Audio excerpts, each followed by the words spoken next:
केजरीवाल की दिल्ली में आम जनता से भी ज्यादा परेशान हैं यहाँ के डॉक्टर्स।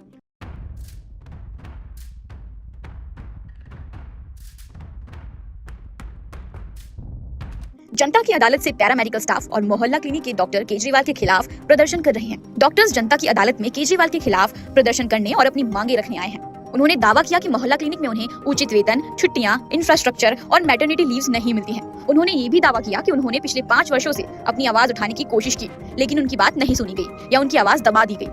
आज वो जनता की अदालत में इस उम्मीद से आए थे कि उनकी बात सुनी जाएगी। सभी डॉक्टर्स मास्क पहने हुए थे क्योंकि उन्हें डर था कि उन्हें पैनल से हटा दिया जाएगा और उनकी नौकरी चली जाएगी। प्रॉब्लम ये है कि सर काफ़ी समय से कई 1 साल से सैलरी भी नहीं दी जा रही लोगों को, पेंडिंग है सैलरीज। और दूसरा, अभी तक ये लोग 5-5, 6-6 साल से किसी के पास आई कार्ड तक अप्रूव नहीं किया गया है। कोई छुट्टी होती है, संडे हो या पब्लिक हॉलीडेज हो, उसको कोई पैसा नहीं मिलता।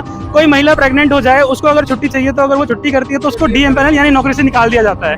अभी न्यूज़ से अगर हम बात कर रहे हैं तो जिसकी भी शक्ल हाईलाइट होगी वो देखेंगे कौन कौन है। कल सबके पास लेटर आ जाएगा कि आपको हम नौकरी से निकाल देते हैं। इसीलिए सब यहाँ पे मास्क भी लगा के खड़े हैं। मोस्टली रीजन ये है, केजरीवाल जी इतनी तारीफ कर रहे थे, जिसके नाम पे वोट लिए जा रहा है। पीड़ित मोहल्ला क्लास स्टाफ है। हम लोगों को ये प्रॉब्लम है कि कोई भी महिला अगर बच्चा पैदा करती है तो उसे महीने भर के लिए आराम चाहिए होता है। ये तो सबको पता है। मोहल्ला क्लिनिक में किसी भी महिला को मैटरनिटी लीव नहीं दी गई है। कोई भी संडे के पैसे नहीं दिए जाते हैं। नो EL, DLCL कुछ भी नहीं हमें मिलता है। हमें सैलरी जो इंश्योरेंस नहीं मिलता, PF नहीं मिलता, ESI कार्ड नहीं मिलता। इवन हमें अगर डॉक्टर छुट्टी पे होता है तो हम सारे स्टाफ को घर बिठा दिया जाता है। और सबसे बड़ी बात यह है कि हमें सैलरी 3 महीने बाद दी जाती है, और जो सिर्फ और सिर्फ 25 से 30, 15 से 30 या 25 से 30 के बीच में मैक्सिमम सैलरी है। जबकि हम सारे स्किल्ड है। हमने सरकारी नौकरी के लिए पढ़ाई करी है, एग्जाम दिया है, हमारे पोस्टर्स फाड़ दिए गए। हमें बोला कि हम आपको मिलने देंगे, लेकिन हमें नहीं मिलने। मोहल्ला क्लिनिक बहुत अच्छा है, बहुत अच्छा बना दिया, उसकी फैसिलिटीज बहुत अच्छी है। दवाइयाँ लोगों के लिए तो सबके लिए अच्छी हैं, लेकिन जो कर्मचारी है उनके लिए क्या? उनके लिए कुछ भी नहीं। कर्मचारियों को स्वास्थ्य प्रदान कर रहे हैं, उनके लिए क्या? सबसे बड़ी बात उनके लिए क्या? कर्मचारी कर रहा है, चाहे वो डॉक्टर है, MCA है। हम लोगों ने 2 बार कोविड हुआ, हमें कितने लोगों को कोविड हुआ तो हमारी सैलरी तब भी नहीं मिली। हमें छुट्टी दी हमारी। हमें कोविड हुआ तो हमारी छुट्टी। बात करने की बात करी तो सर, जो हमने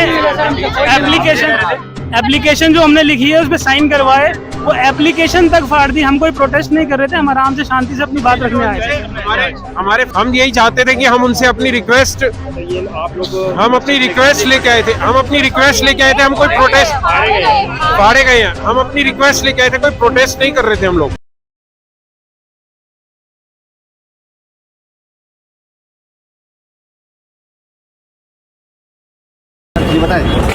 सर, हम आवाज़ उठाने आए हैं कि अपना जो हमारे अधिकार हैं हमें वो चाहिए। जो हम जॉब, हमारी सिक्योरिटी नहीं है हमारे पास जॉब की। हमारे पास लेडीज़ को मैटरनिटी लीव्स के प्रोविजंस नहीं दिए गए हैं, छुट्टियां नहीं है हमारे पास। हमारी 5 से 6 साल हो गए, हमें आज तक सैलरी इंक्रीमेंट नहीं मिला है। ये हमारी मुख्य मांग।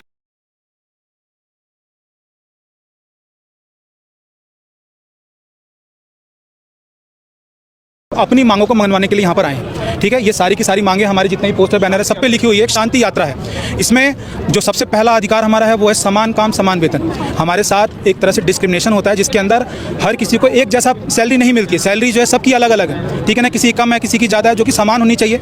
हमारा अधिकार है, संवैधानिक अधिकार है। और दूसरा, हमें आज तक किसी भी तरह का कोई बोनस नहीं मिला। 6 साल हो गए, सबको बोनस मिलता है, लेकिन हमें किसी भी प्रकार का कोई भी बोनस नहीं मिला। ना कभी इंक्रीमेंट हुआ। मोहल्ला क्लिनिक वर्ल्ड क्लास मोहल्ला क्लिनिक है, लेकिन हमारी स्थिति 3rd क्लास है, जिसमें कुछ भी नहीं मिलता। आज तक एक ID कार्ड तक इशू नहीं हुआ। आप ध्यान देंगे, सोचिए कि हम किस तरह से अपनी बातों को सामने रखें। अपनी पहचान तक हम जब बताने लायक नहीं है तो हम क्या करें? हमने अपनी इसी मांगों को लेकर के सौरभ भारद्वाज जी के पास गए थे और उन्होंने हमारी सारी मांगें सुनी, और सुनने के बाद उन्होंने हमें आश्वासन भी दिया कि हम इसके ऊपर काम करेंगे। लेकिन फिर से वही, जैसे आप जानते हैं, धीरे धीरे डिले होता गया। नीचे के अफसर काम कर रहे नहीं करे कुछ पता नहीं चला। मिनट्स ऑफ मीटिंग में किसी भी तरह का कोई भी टाइम फ्रेम नहीं बताया गया कि आप कब तक इन मांगों को मनवाएंगे और कब तक ये हो पाए, कब तक इंप्लीमेंट होगी। धरातल पर जब कोई चीज़ आएगी तभी बोलेंगे ना कि हाँ भाई कोई काम हो रहा है। आपने तो मिनट्स ऑफ मीटिंग कर ली, लेकिन उसके बाद क्या? ना हमारी सुध लेने कोई आया।